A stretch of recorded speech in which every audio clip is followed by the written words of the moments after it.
You were diagnosed with stage 3 breast cancer. I don't think once a year a scan is enough. Stage 3 means what? Stage 3 means gone to the lymph nodes. 1 out of 2 people will get cancer in their lives at some point. Pollution is a rising battle. I'll stop drinking, I'll stop smoking, I'll go to the gym. How do you control pollution? Fear कि cancer है तो life खत्म है, पर ऐसा नहीं है. Cancers that women are more susceptible to. Women having chewing tobacco. How has your journey been with chemotherapy? Extremely hard, so painful. There are the treatments like Ayurveda, homeopathy. Cancer is touching every door today. 2 oncologists in the family could not save our mum. Can you tell us what are the stages of cancer? When would you advise people test as opposed to just self-examination? What exactly is cancer? What actually happens to us?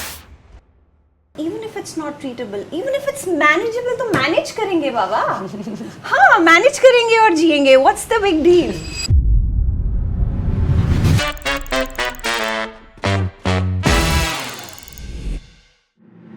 You know, when we think about an illness, we usually picture something obvious, like a cast on a broken arm, there's someone limping, you're running a high temperature. It's something that you can see, something people notice, and they ask you about. But what about the illnesses that don't show up? The ones that quietly creep in and that are hiding beneath the surface. Especially for women, cancer often begins in such subtle, almost invisible ways. A strange twinge, a missed period, unexplained fatigue, little things that we as women are so used to just ignoring or pushing through. Because somewhere along the way, we have been conditioned to manage pain, to soldier on, and to not make a fuss. And here's what I find even more alarming. In recent times, we have seen a surge in cases of cancer. It's becoming more common than we realize. I personally know women, strong, capable women, who went for months without realizing that their bodies were trying to warn them. And that is why today's conversation is so important. Today, we're going to talk openly about it. The early signs that we often miss, the stigma around women's health, and the medical side, the stories of survival. Hello and welcome to All About Her, a space where we have honest and meaningful conversations about women's health, wellness, happiness, and self-care. And I believe that it's important to talk openly about the things that truly matter to us as women, because men are biologically different to us. Today, we're discussing something that's becoming very common and is coming closer and closer to home: cancer in women. And joining us today is the incredibly inspiring Hina Khan, an actor, a trailblazer, and a woman whose courage, I think, speaks louder than any script that she's performed. While we've admired her talent on screen, it is her real-life resilience that's left a mark on hearts everywhere. When life threw its harshest challenge her way, a cancer diagnosis, Hina chose openness over silence, strength over fear, and solidarity over isolation. And we're so happy that you could be with us today. The honor is mine, and thank you so much for having us. No, I'm so excited to have you. And Dr. Limaye, I've heard so much about you. And I have to say, Dr. Limaye, when I knew you were coming on, I was thinking that, you are such a renowned oncologist.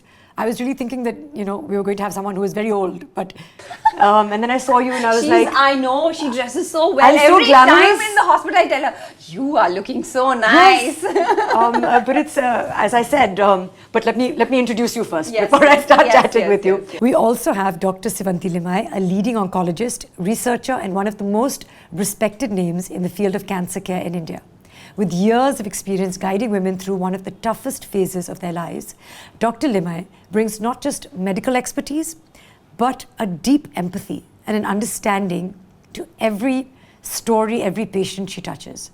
And she's here with us today to shed light, the science. Everyone should really know about cancer today. So thank you both very much for having me. for being here. Having us. So I was just saying how amazing you look. Yeah, she does. Yeah, really. Yeah. And She's both of you. always well dressed. And I have to say, Shadi Mubarak, you also have that, is it like a post-marriage glow? Yeah, do I? So congratulations, firstly, Thank Shadi you. Mubarak. Thank you. And I think we all found out at the same time on Instagram. Now I'm so embarrassed. I thought you're showing your mehendi. Yeah, It's still there. I'm embarrassed. Why? Yeah. I don't hide anything from her. Like even if I have to travel, I tell her. Then? पता नहीं कैसे miss हो गया. कैसे miss हो गया? I don't know. अच्छा है मिस हुआ मुझे भी surprise She was thrilled. I'm so thrilled. No, yeah. I think, I'm so excited. This is actually, I think, the first time we're properly meeting also. Yes. We've spoken on the Yes, phone. yes. But today's conversation, I think, because it's a new subject for me and it's something that I know a little bit about, but I really need some perspective. And that's why, I might ask you some questions. But I mean, Hina, if at any point in this conversation I ask you something that makes you feel uncomfortable, or if you feel that it is too personal and it's something that you're not willing to share at that point, I totally respect that. So please, you just stop me. That's okay. The idea is just to learn. And of course, Dr. Limaye, if at any point I make a mistake, then please correct me, because I'm here to learn. People who are watching are just here to learn. So I thought that if I start from the beginning, Hina. So if I may ask you, Hina, where exactly are you in your journey? I know that you were diagnosed with, is it stage 3 breast cancer? So if I can ask, where are you now at in your journey? Recovering, healing, getting better. It's been a long journey. Chemotherapies and immunotherapies are almost over. And we keep a check on it. We do scans and everything, and that's how we figure out where we are. So far, so good. So, Dr. Limaye, I know that you must meet a lot of people, and there's the C word, cancer. And I think a lot of us now are aware that 1 out of 2 people will get cancer in their lives at some point. But for those of us who don't really know exactly what that means, can you tell us what exactly is cancer? What actually happens to us when somebody says you have cancer? So essentially it's a process that we undergo. It's actually nothing that comes from outside. So the smallest unit of a human being is a cell, right? Almost the smallest, because within that there is DNA, RNA, and all of that. But smallest wholesome unit, like a home, like a one flat or a quarter, right, is the cell. Right. Okay. So if that cell were to just grow, it would routinely divide, and then after dividing, it would grow further, and then it would die. That's the normal life cycle of a cell. When a cell starts to divide uncontrollably and the division cannot be checked, it then forms into a mass or a lesion. And that is called a tumor. In other words, it's called a tumor. And when that tumor becomes malignant, which means the cells start to lose the way the original cell looked, and it starts to look more angry, it starts to invade on the nearby cells, that's when we call it malignant, and then the other word for it is cancer. Right. So that's the transformation of a regular cell into cancer. It's essentially uncontrolled proliferation of the cells in our body. Often these things happen and we're not aware that this is happening inside our bodies. So were there any things that you did, like routine self-exams, mammograms, or was this just something that you never thought would happen to you? I think I was very thorough with my scans and everything. Every year I used to get one scan done, be it my breasts or, all the internal scans. I was very particular about it. And my diagnosis was more of an interval cancer, because I got detected after a few months of my regular scan, yearly scan. So my doctor said that it's an interval cancer, because I was due for another scan after 6-7 months. So the scans had been normal? Scans were normal, yeah. So then what happened in the interval to make you investigate further? So I have always believed in this fact of self-examination, self-physical examination. My gynecologist taught me this, and this is how I caught my lump. So not many of you know that the very first step in this journey, how I caught the disease, was when I caught my lump, and I caught it only by self-physical examination. So that's when I got a little suspicious, and then further investigation started. I spoke to my doctors and scans and everything. That's how I figured. So, but having said that, I would also like to add that I don't think once a year a scan is enough. I feel we should, every 15 days, 20 days, every woman should be taught how to self-examine yourself. But also I feel like when you're doing a self-exam, anyway, things are quite lumpy. And sometimes they are benign. And sometimes they're benign, but I'm saying that Everyone's breasts are different, some are dense, some are not. You may not really know what it is that you're feeling and at what point you need to go for a further test. So, and also going for those further tests, whether they're mammograms, they expose you to also undesirable side effects that can also cause cancer later, like the radiation and the X-ray and things like that. So these are things that people are constantly torn between, like when is the right time to go for a self-exam versus also being tested by a machine. So Dr. Limaye, when would you advise people to go for a test as opposed to just self-examination? Self-examination is for everyone. Just like Hina said, I think today with the rising rates of cancer and with cancer becoming an epidemic, self-examine your body. Yeah. Be aware, Yes. know your body, know how you look, how you feel. and what is changing. And Absolutely what's right. changing, what I are the do it. symptoms. Yeah. I do it. I look at myself. Yeah. I mean, I look at myself in the mirror and I see what are the changes. Right. What's the change in my body? Is there any mark? Is there any development? Is there any swelling? Not just the breast, everywhere else. But there's awareness because you were saying, like, for example, in the intervals, then you were doing your self-examinations and screening. So where did that come from? Probably fear. Fear of Is there cancer in the family? yes. Okay. Yeah. And you feel like that there was awareness as, you know, along with education in your family? Oh yes, Yeah. oh yes. Because we have had a history, we were aware of the fact that this is a possibility, but I never thought it is going to happen to me. Right. But I was well aware, and of course, my doctors, everyone, my gynecologist, everyone played a part. And of course, when you have people around who have it, then you become more. So there are two type of people. Some have this fear, and that's this fear of unknown. Don't let them do what is necessary, which is necessary scanning. Yeah. They run away from it. Yeah. And some are people like me who are Take it on. yeah. Yeah. Take it on. And there's another set of people who are crazy.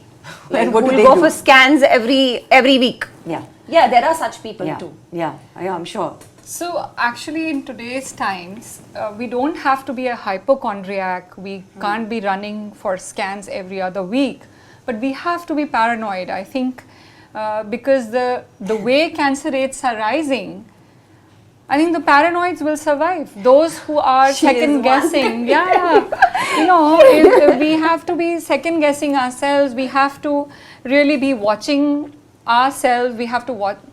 And I call myself a very aggressive tracker. Yeah, that's why So I I was laughing. track the patient, and I'm very, She is, oh my, if I am a paranoid, she is, oh my god, she's another level. because Yeah, I'm watching, I'm watching someone's back, Yeah, right? So it's yeah. a huge responsibility. Yeah. And someone once said, you guys treat very aggressively, but you don't track aggressively, you don't follow up aggressively. And so that's something that I've changed in my practice, although if you want evidence for that, I would not be able to present evidence. So large evidence may not be for paranoid tracking of your patient, but I've learned the hard way. Sure. So as a clinician, I feel if there is a symptom, if there is a lump, if there is a symptom like fatigue or changing periods in women, things like that, you just don't miss. You get to the doctor. Yeah. And you get yourself examined. True. And that's the answer to the examination angle. And then in terms of scanning or doing additional evaluations, like formal evaluation tests start at 40. Right. And earlier, if there are cancer history in family, Yeah. you have to. I think being oriented to what is happening today. So I'm sorry, if there is cancer in the family, then at what age do you start? 10 years Mammogram. younger than the youngest person affected. I see. So let's say there was a person affected in the family at 40, At 30. 30. I would start at 30. Okay. Yeah. Also, I don't think sonography and all is any kind of radiation or anything normal. Yeah, bilateral breast sonograms, which are for younger women, because Yeah. younger women have dense breasts, don't add to any kind of radiation. It's only when you get to mammograms that Only you- then. That's also interesting to know for people who do actually worry about the Yeah. negative effects. Yeah. Exactly. And Dr. Sewanti, I wanted to ask you, Why is it that cancer is becoming more and more prevalent today? I mean, is it because of people's lifestyles? I feel like today, as compared to maybe a generation ago, it has become very, very commonplace. And is it the stress, is it the environment, or is it something else that is causing this rising incidence in the number of cancer cases? So I think it is multifactorial, and I also feel very strongly that the pollution is a rising battle. Lifestyle. Lifestyle, pollution.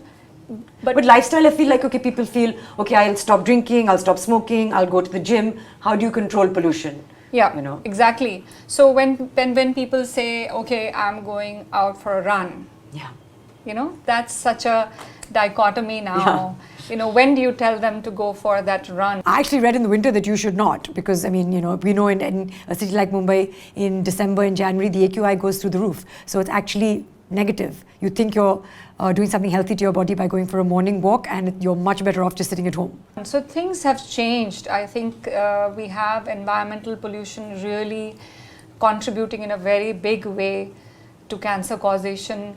And the numbers are, you know, by 2030, the numbers are totally stark. And even now, when you look at the numbers, 20 million affected and 10 million mortality per year. So 50%. And Hina, now if I can come to you, I know, of course, that you've talked about this very bravely in the past and many times, but if you could just tell us, if I could take you back to when you were first diagnosed with breast cancer, how long ago was that? I think a year and a few months, not a year and a half. What I was asking was that, of course, you were aware of the risks of the fact that you might have breast cancer, and you were doing your screenings, but then when you were diagnosed, I'm assuming that they did a biopsy test and that then came back with the confirmed diagnosis of breast cancer, and then what happens? You go into battle mode or what? Of course, I mean, see, you are blank when this hits you, something like this hits you. This is like literally a fear of the unknown, and when you're told that you have cancer and now the battle starts, you have to straight up go for the treatment and everything. The chemo has to begin. So it was hard. I didn't really have a lot of time to think, and I'm not someone who'll sulk and cry over spilled milk. I'll start action. Yeah, that's the kind of person I am. I started planning. What am I supposed to do? Am I supposed to go to MD Anderson? Am I supposed to go to Sloan? What about my funds? How am I going to arrange everything? Yeah. So I started doing calculations and everything because I wanted to get better. Right. That was the target. Right. So then I spoke to my doctors and they said, it's okay, the treatment is the same, so there's no difference. Right. So Right. the protocol all over the world for cancer treatment is same. So it's usually helpful. Dr. Limaye has also told me this, that it is usually helpful in advanced cases, but not initially. Initially, you can do it here in India. And I mean, my treatment was very, very, very good. Before going ahead, stage 3 means what? Stage 3 means gone to the lymph nodes. Yeah. Right. Yeah. But that is... So my cancer was not just in my breast. Right. It was not just a lump in my breast. It had gone into the lymph nodes. So which is why it was stage 3. Right. Why stage 3? Because it was gone in the lymph nodes. Okay. So stage 1 and 2 would be quite localized, but stage 3 is not unadvanced. Locally advanced. It's called advanced. locally advanced. Stage 3 would be called would be called locally advanced breast cancer. Not advanced because not spread to other organs, but locally advanced. And at that point, who was surrounding you? My family, my mom, my partner, sorry, my husband. It's better to get used to that. No, I love how you do this every time. It's like... No, I mean, I'm shy. I don't know. I'm not used to calling him husband. known him for a while.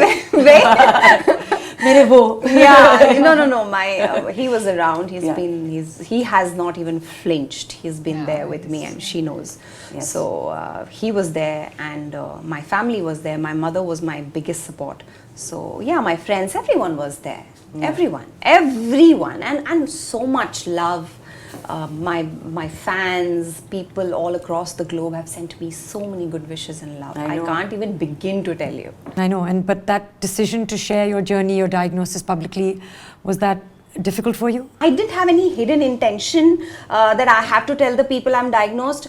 I had a lot of commitments, work commitments and everything, where due to, there was a lot of confusion, I was absent. So which is why I had to put it out. And of course, there were a lot of rumors. Being a public figure, people spread rumors. I go to a hospital, somewhere, kahin se, kidhar se, kuch na kuch information idhar udhar, somebody tweets about it or somebody talks. So my mom started getting a lot of calls, and that was very distressing, which is why I decided that I'll put it out myself. As far as this whole journey is concerned, I remember I had this conversation with myself. Do you want to put it out? Do you want to tell the world that how is it going and everything? Every cell in my body said no. Why? I just was not ready. Private, it's personal. And no, and I was going through so much. I was not ready for it. So then I decided, sometimes you just create content and you want to put it out. I decided that let me just put this one thing out where where I'm actually, it was, she shot that video. Hina, my manager, she shot that video. It was not a plan that we'll shoot this video. So I cut my hair and my mom was crying, everything was happening. So then I thought, let me just put it out. And once when I put that out, oh my God, my hairstylist who cut my hair has gotten so many calls. Because he cut it in a way so that that hair can be used for my wig. So I created a wig of my own hair.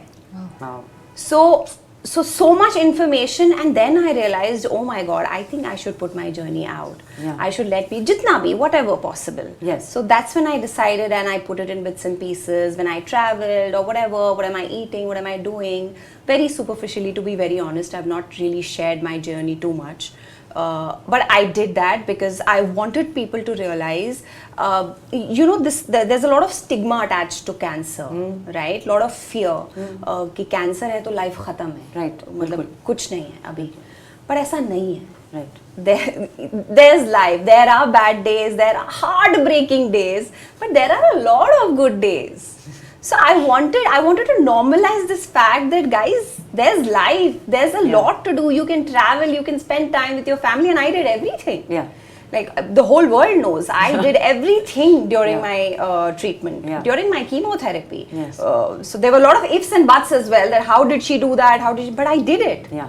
And I did it. My doctors know I did it. Yeah. And I was okay. So I just wanted to normalize this fact, and I am so proud of myself and this fact that I put it out because it definitely helped a lot of people. Yes. It did. Yeah. And it's still helping. Yes. It is still helping. One life changed is the biggest achievement in your life, I feel. Even if I've touched and changed one life. No, absolutely. I think, even just the fact that you choose to share so openly about your story, and then, the comments, and then sometimes, of course, the idiotic comments and people who question you and say, how ill can you really be if you're doing this, that, and the other. And those comments can get to you, I think, even when you are a strong person, even when you're not vulnerable or unwell, even when you're like impenetrable, like a fortress, it can still get to you. And then imagine being somebody who's going through something like that and having to deal with that. But then, as you said, like to be able to see the positive side to that, the fact that even if you're impacting one person positively, how much you get from that is such a wonderfully positive way of looking at it. I can't even imagine like how you feel about that. Yeah. People have which is everywhere. Which is lovely. Yeah. Which is lovely. I believe that breast cancer is the most common cancer, and there are other cancers that affect women especially. So can you tell us a little bit about the cancers that women are more susceptible to? It is, but I would say oral cavity cancer is actually totally competing with breast cancer. And it's been 9 years now that I'm back in India. And one of the first observations I had was the people who worked at my place, women having chewing tobacco, right? So I would run after them and say, spit it out, you're not supposed to have it. But it's just such a common practice. And chewing tobacco, smoking. So oral cavity cancers are also quite on the rise, huge problem statement in India. But of course, breast cancer. So actually, ironically, all three cancers that are there in women in India are all three preventable by screening. Really? Yes. So one is breast cancer. Oral cavity, Cervical? cervix cancer and breast cancer. All three, the highest number, are very, very preventable by participating in screening, and preventable as well as early diagnosis. So both the things. And treatable. And treatable, very much treatable. Dr. Limaye, of course, I mean, in Hina's case, we know that there was a lump, and now we know as women if there's a lump what we should be doing. But there are some more subtle, maybe some more silent symptoms of early cancer. So what are those early signs that we should be looking for? Fatigue. Which is so hard now because I feel like all of us are so stressed and fatigued all the time. That's I hope when you don't go home stressed. So No, but I'm just saying. You have to be so. मैं थक गई। Yeah, मैं थक गई हूँ. I'm saying नहीं. fatigue is the reason. No, I'm just fatigue, weight loss. For me, though, like I feel like everything is just it's connected with perimenopause, and I'm looking at you now, and I feel like you're getting hot. I got a hot flash that That's what I was thinking. Here, take one of my cue cards. Like, Thanks. you can Yeah. use it like Yeah. this. What I mean to say is no symptom is worth ignoring. Yeah. So routine evaluation and yearly screening should be a norm. If you've gone through that, then a symptom stands out, that's something that you get investigated in the interim. Okay, so there's the lump, there's the fatigue. Is there anything else that we should be looking out for? For breast cancer, it has to be a lump. It has to be a lump in the breast, a lump in the armpit, should also a lump in the neck. Okay. And of course, any change of skin over the breast, change in color of the skin, texture, change in nipple retraction, bleeding Discharge. from nipple, discharge. All of those amount to worry and further clinical examination and evaluation, imaging. But for other women's cancers, especially for cervix cancer, any abnormal discharge, abnormal bleeding, uterine cancer, abnormal pattern of bowel habits, someone being more constipated than usual, and history. So there is a family history and they are experiencing some abnormal bowel habits, bloating. If the abdominal size looks bigger, I mean, I can't tell you how many times women just come with the history saying, oh, I thought I was eating more, I gained, put on weight. more weight, and it's the abdominal girth and these are so subtle. I feel like so many of these are again symptoms of perimenopause, whether it's the abdominal weight gain, whether it's the bloating, the fatigue. So it can be very confusing. So then, being under surveillance. Under surveillance. Yeah, we just have to be under surveillance. You go to the gynecologist, get yourself examined, do the ultrasound, do the mammogram. These are routine health hygiene things that we should be following. They are no longer, a luxury. They are routine health hygiene things to perform. Like Hina just said, self-breast examination after each menstrual period. Right. When the breast becomes less cystic. Right. So the woman has to undress, be in the shower, and self-examine with the opposite hand the breast and the armpit. So being aware of your body, not missing a lump. I just want to make a mention here that is most critical. We are talking nuances, but actually I'll tell you how many times people who have access to good screening, who are not dearth of awareness, who don't have dearth of awareness, are actually missing a breast lump. They're just not reporting it. And these are women in our society who are well educated, well placed.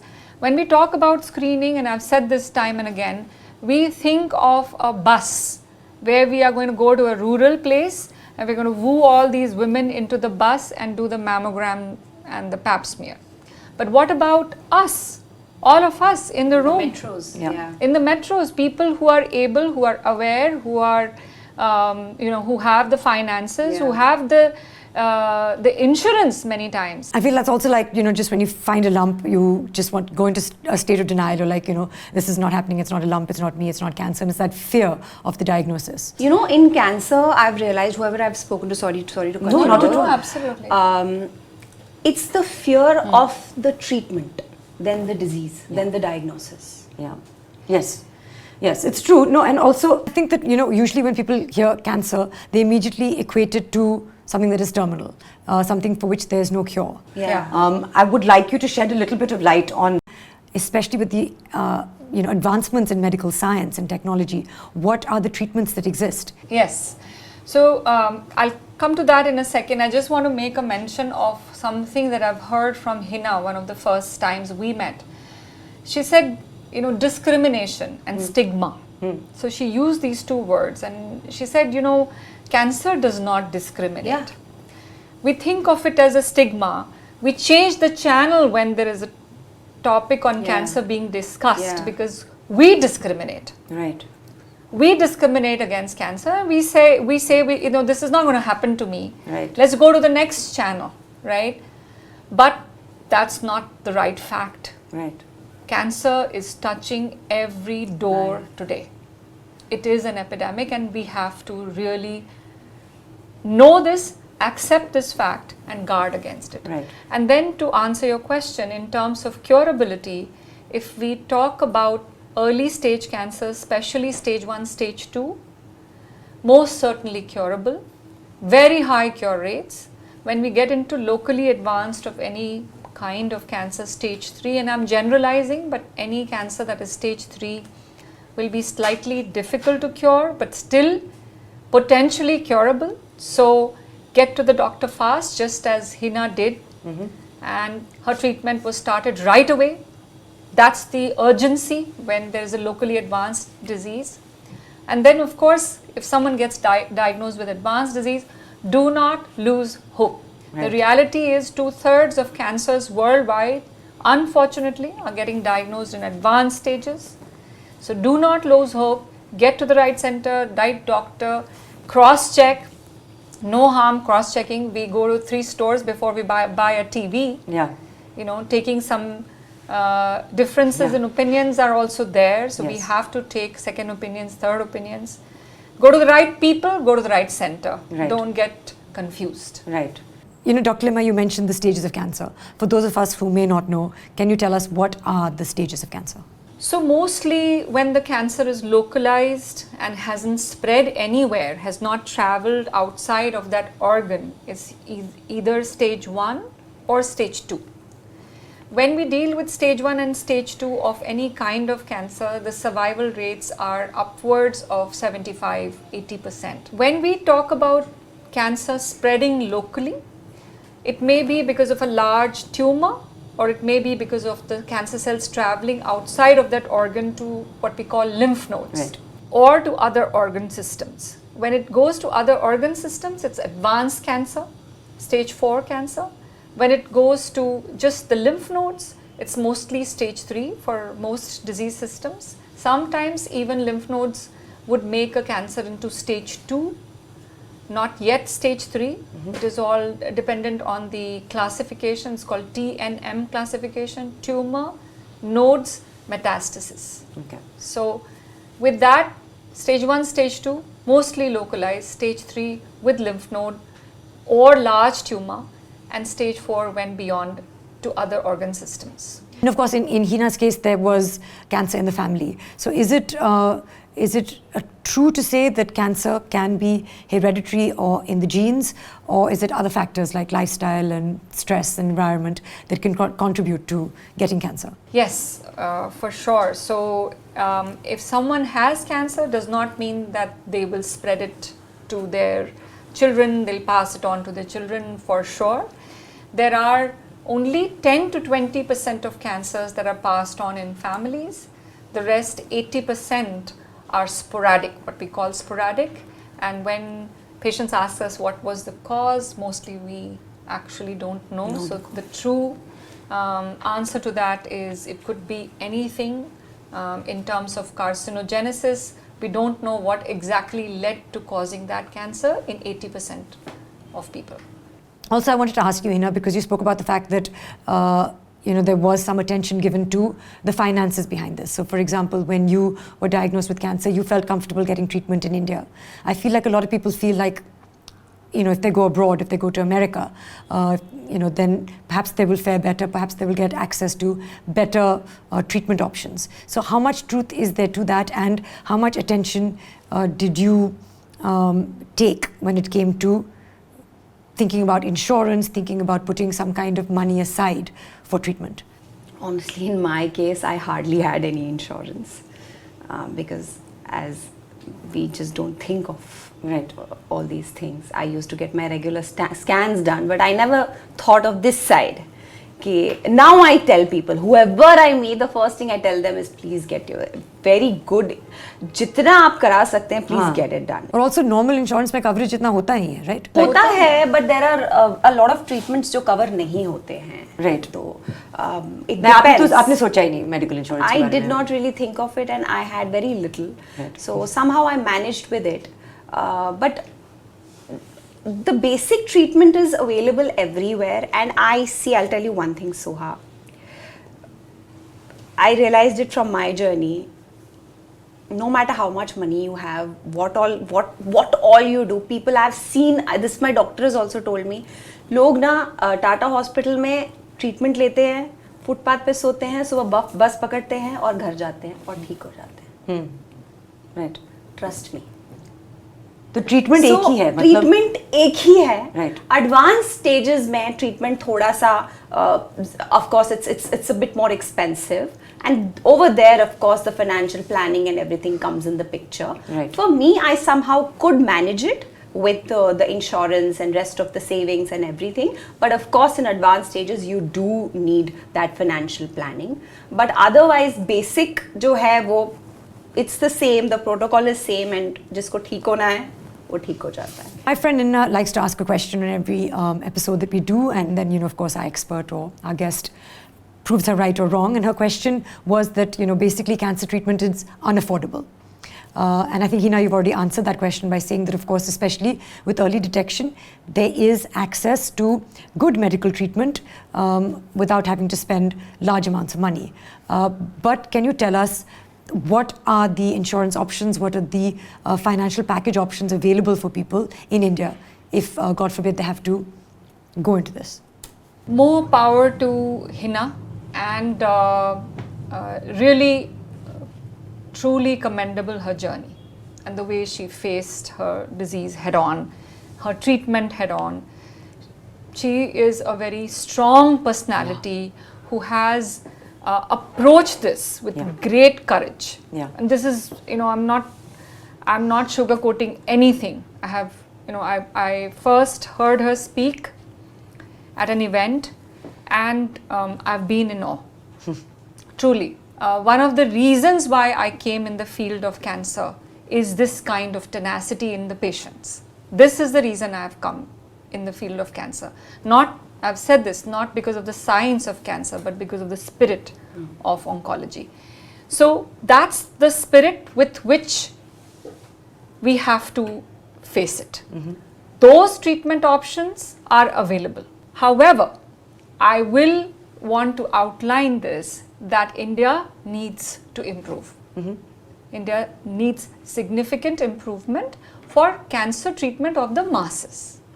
So we have Ayushman Bharat, we have Tata Memorial Hospital, we have AIIMS, we have Adyar Institute, we have many government-led institutes, we have many collaborative institutes that are providing ace level of care, world-class care.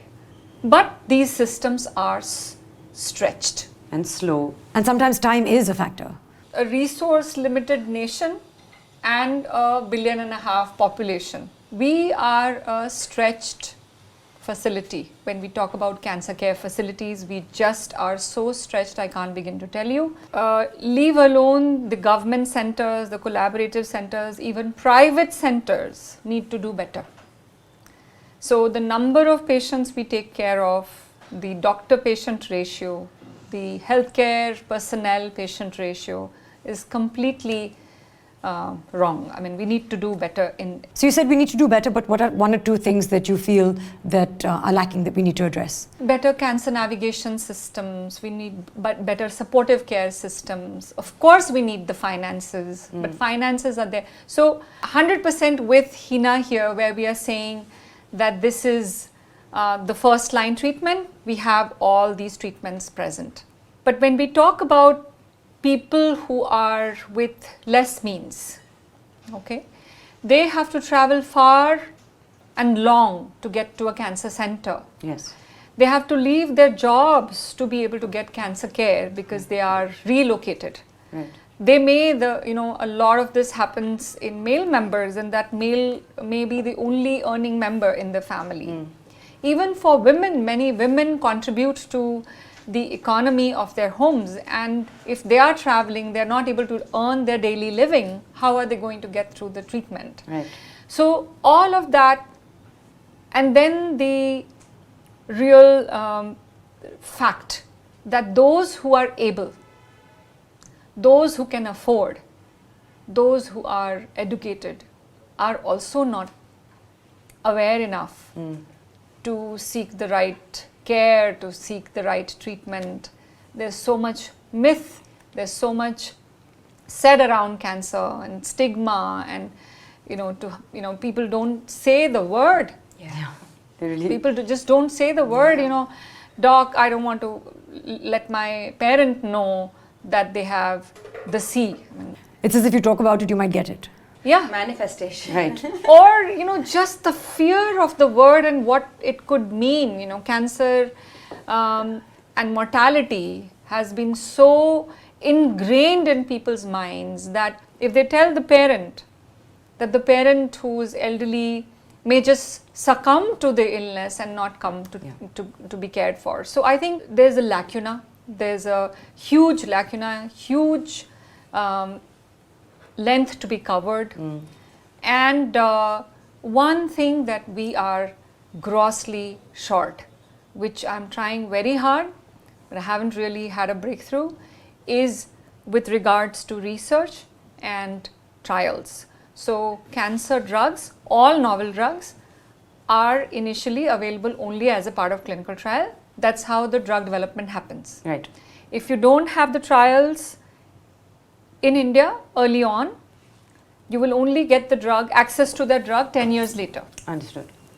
So yes, the routine treatments are available, but those novel treatments are not available because we are truly short of clinical trials.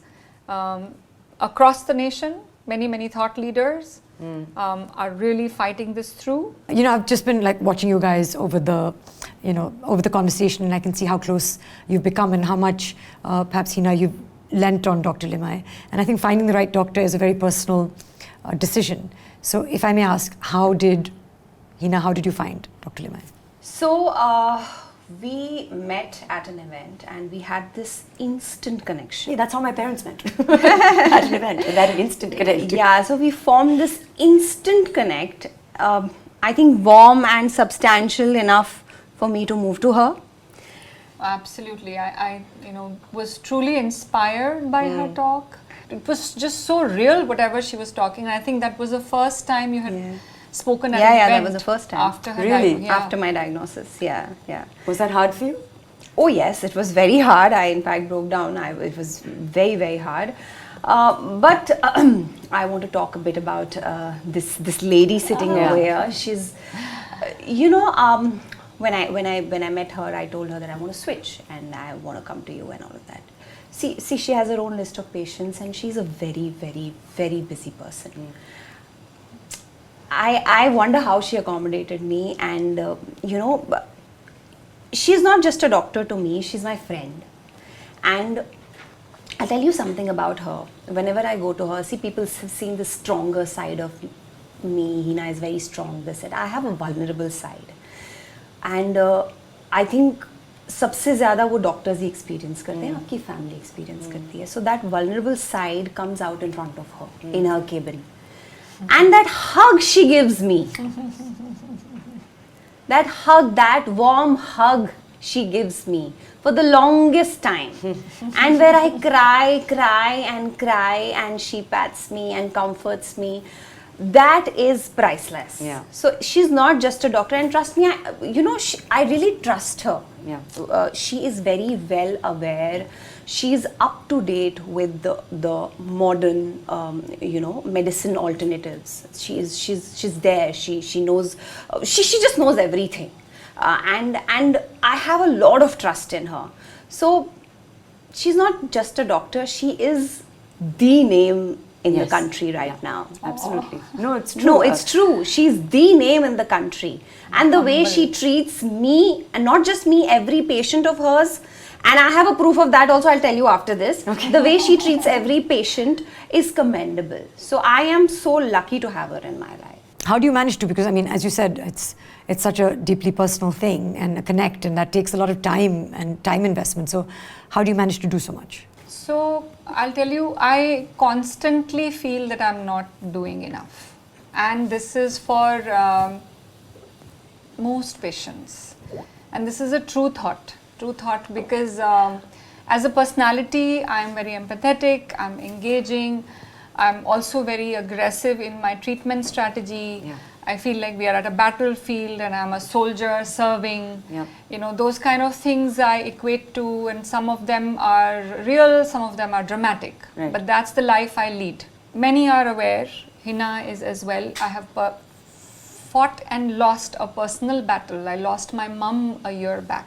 I'm so sorry. To advanced lung cancer, non-smokers lung cancer. So I have felt the blow in my belly very, very personally, in person. Both me and my brother are medical oncologists. My brother is in the US, and 2 oncologists in the family could not save our mum. Yeah. So I have really felt it Yeah. in my heart and in my belly, how it Yeah. feels. And I've battled all of this in front of my patients. I've lived this Yeah. journey. So I identify, I often ask, why did this happen in our family? Right. And you end up asking that question. And I realized maybe because I hadn't known what it felt like on the other side of the table. And so I know now what it is on the other side of the table. So I really try to stand with each patient. But why I said we are stretched is because I would love to be there for every single patient through their entire journey, and I try very hard. But we are such a large nation, the need is so vast that it's just not humanly possible to, one, be there for everyone through such a tough journey, and 2, know everything that is happening in oncology, the way the field is To keep updated changing. Yes. all the time. So that's why I use the word paranoid. So I live a paranoid's life because I always constantly am thinking, what do I not know? Yeah. When a patient comes to me, I read in front of them. I have all these laptops with my entire team is there, and we are working at it because we are like a command center. Right. And we are all reading Right. and figuring out, and we are talking to people, we are connecting with international faculty. We are really trying very hard to understand and not to underserve. Right. So, just to add a little to it, there have been times where I forget. Sometimes I'm lazy, sometimes I'm busy. I forget to update her. She'll message me. Imagine. She'll tell me, how are you tolerating that medicine well? What is happening? Did that medicine go well with you? You did not update me? Update me. So she is, oh my God. But that is lovely to know that somebody who actually has knowledge, the right person, is checking up on you and who is really concerned. I think it's incredible to have that. She doesn't sleep. I was going to say how, obviously that takes away from actually, what about work-life balance? I've asked her the same question. Yeah. So I'll tell you, I don't think there is a work-life balance, actually. I'm not proud of saying this, but this is the reality in cancer care in India right now. But we don't want you to burn out. Yes, that's true. So I'll tell you one very nice anecdote, and the anecdote is that since I started to give out my phone number to every patient, I also give my subordinates' number and my team members' numbers. Patients don't call me directly. Yeah. They're very respectful. They have my number. Yeah. They'll message me once in a while. Yeah. But I'm not getting, when I was not giving out numbers, then I used to get all these random phone calls, and But Wow. now as I give out my number to each and every patient, I'm not getting hammered by calls, and this is their respect, their Right. way of respecting my time. Right, and your boundaries. How nice. Yes. So my question is that when you both met and when you meet a patient, Dr. Limaye, how do you both get onto the same page in terms of a treatment plan? I mean, Hina, do you just trust blindly? Of course, there's no other way.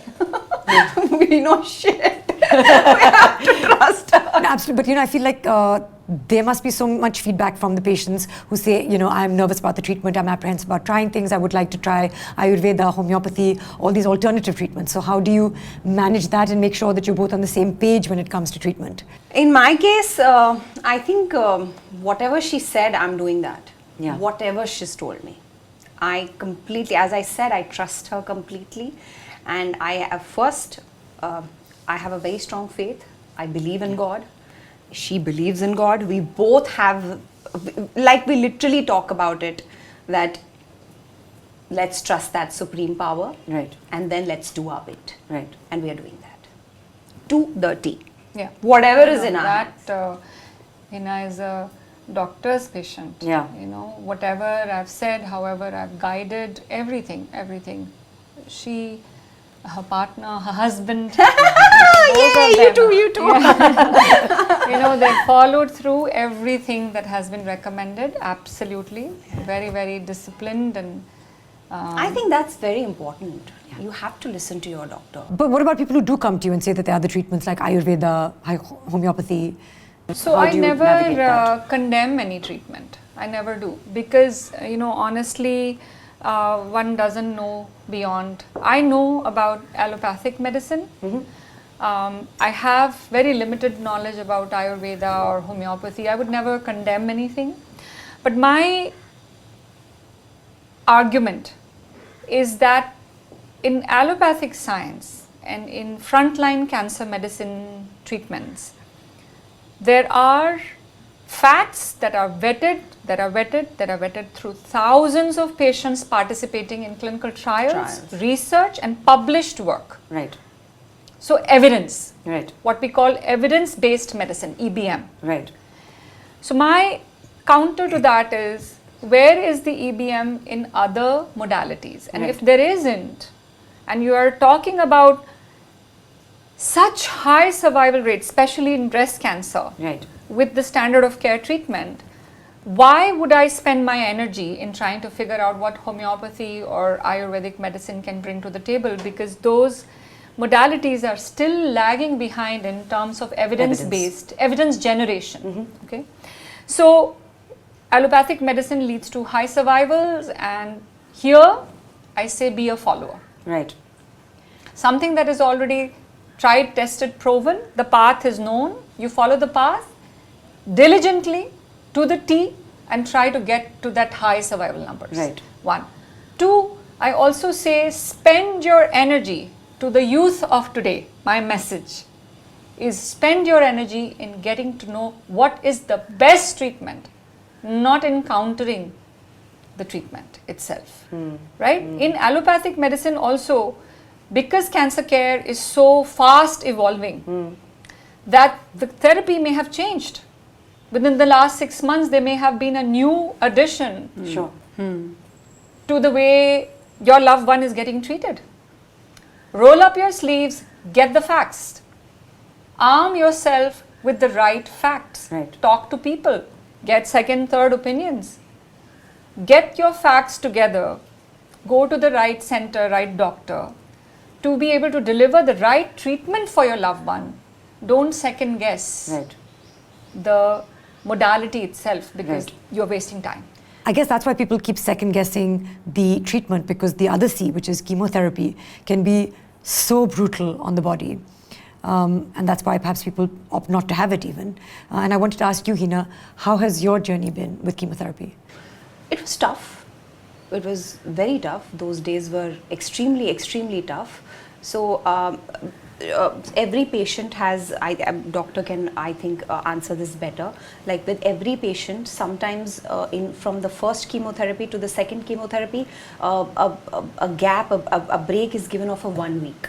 For some it's 3 weeks, isn't it? It depends on the disease, on the diagnosis. So in my case, I used to take chemotherapy after every 3 weeks. So my first week used to be extremely hard, so painful.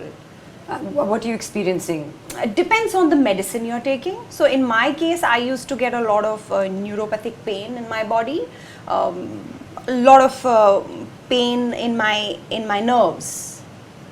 So that was unbearable.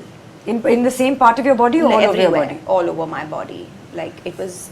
And what can you do to help that? Some medicines, some painkillers and all. That's it. Nothing else. But it slows down, but it doesn't go. It goes gradually. Like it takes a week. But the rest of the 2 weeks are fab. Are they? Yeah. I mean, I have traveled. I've done everything. It's the way you look at it. Yeah. Honestly, as I said now, that people, as soon as they know that they have been diagnosed with something, for them it's like bas khatam hai zindagi, it's the end of the life. It's not. I thought the same. I was like, oh my god, what am I going to do now? But as soon as I started experiencing, I was like, nahi, chalo, agar ek side hai jahan par it's bad, it's devastating, it's painful, but then there are good days too, where you live a normal life with your loved ones, when you have so much love around. I did that. And kya hoga zyada se zyada, even if it's not treatable. Now she's giving you the stats that it is treatable. But even if it's not treatable, even if it's manageable, to manage karenge baba. Manage karenge aur jiyenge. What's the big deal? To have that attitude, I think, is incredible. And I don't know whether it's the youth or it's, just your personality. And for me, I feel like that is actually the differentiating factor. That will to survive, that will. The will to live. The will to live every day, the best of your ability. For many people, that can actually tip the scale. So we've heard a lot about the physical aspects of cancer, but there's a hugely unspoken part of it, which is emotional, which is mental, which I wanted to talk a little bit about with you. I really think that you are made of a different kind of metal. That I truly believe, and I saw that earlier also, just in terms of what I saw of you on screen, in terms of whether it was reality shows, where we get an insight into who you are as a person. But for you, that emotional battle, how has that been? See, it was hard. I have always been someone who's been, on the petite side, on the leaner side. I've exercised all my life, so I put on a lot of weight. My body changed. I lost my hair. That's one blow, which is very, very hard. I tried to make peace with it, but it is hard. It kind of hits you hard. It's easy to say that, okay, fine, you're just buzzing your hair off, but as soon as it starts sinking in, it's when you look at yourself every day, then you start losing your eyebrows, you lose your eyelashes. It is hard, and it's pretty challenging. But then the amount of love I've had around Ninna, that really, really kept me going. And I only and only kept telling myself, which I even tell myself now, that Hina, this is temporary. This is temporary. I've always believed in this fact that everything in life has a life. And this phase of my life, it's just a phase. It doesn't define me. It will go away. It will go away. It's temporary. It's temporary. It's temporary. It will go away. The physical appearance changes, and somehow I think, I don't know how to put it, but let me just say it this way, that vanity does affect you. It does. Your physical appearance. Who is on screen. So vanity does affect the whole thing, but I think sanity should replace it. Very nice. Sanity should replace it, and you got to be sane. You got to utilize. You have to create that loop of positivity around you. Be it your family, be it meditation, be it spirituality, be it your faith. Right counsel. I take counseling even. And these are changes that you have brought into your life recently. Yes, especially spirituality. Right. And it has really, really helped me. So it's an effort. it's an effort. और उसके बाद भी will be उसके days. बाद भी नहीं उसके बाद भी ये आपका 100% है. उसके बाद भी क्या होना है, nobody knows. Yeah. So we don't know what's going to happen But then we tomorrow. think, I mean, we have no control. Yeah, we over have so no many control. things. So that's what I meant when I said uske baad bhi we don't know what's going to happen. But we will give our 100%, and I keep telling myself that it's temporary, and I will give my 100%. And in that journey, like you made a reference to your husband, to your mother. It obviously would have been, especially I think for a parent, to see your child suffering, would have been incredibly difficult for them. But that support, if you can just, because I feel like, again, for people watching, it's very isolating sometimes. And sometimes people find it hard to lean on other people. They want to, especially if they're used to being strong people. How to share or ask for help. Was that tough for you? I did not share anything. They just felt it. Yeah. I never had to share anything. It was a journey. We all kept walking, and we're still walking. Yeah. And we'll win it. Yeah. There was nothing like I had to tell them to do this for me. As I said, when there is love, you don't have to say anything. Yeah. It just happens from both sides. And trust me, more than me, the caregiver suffers. Yes. You think we suffer? The caregiver suffers more than us. My mother suffered more than me. That's what I'm saying. My especially- husband suffered more than me. Those emotions which he did not let come out in front of me. Yeah. Because he has to be strong. I was okay. It was okay for me to cry in front of him, but he didn't. It's so difficult. I broke down. He didn't. Yeah. So for the caregivers, it's harder. Yeah. But as I said, we are in this journey together, and we want to see the light, and we are looking at the light, and we will reach there. That's our goal. And I just want to end this with one thing, that in life we all have difficulties, we all go through tough times. Unfortunately now we just don't see the bright side. I think that's very rightly said, and because you said that brings us, I think, to like just a natural end and conclusion to this subject. And I feel like if it was a tough conversation for you, I'm really, really grateful that you shared, experience with us, Dr. Limaye, for you to bring. To take some time out of a very busy schedule and to share your experience, your honesty, your own stories of why you're so lovely and empathetic with us. It's been a very enriching conversation for me, and I'm sure for people watching. If the conversation wasn't easy for you, Hina, I apologize for that, but I think it's been incredibly valuable for people watching. And I think that there's one takeaway. It's that awareness and early action and also support can really be a game changer, can change lives. So to the people listening, I would say please do not ignore your body. Please prioritize your checkups, and do remember that you're never alone in this. Until next time, do stay informed, stay healthy, and we will see you in the next episode.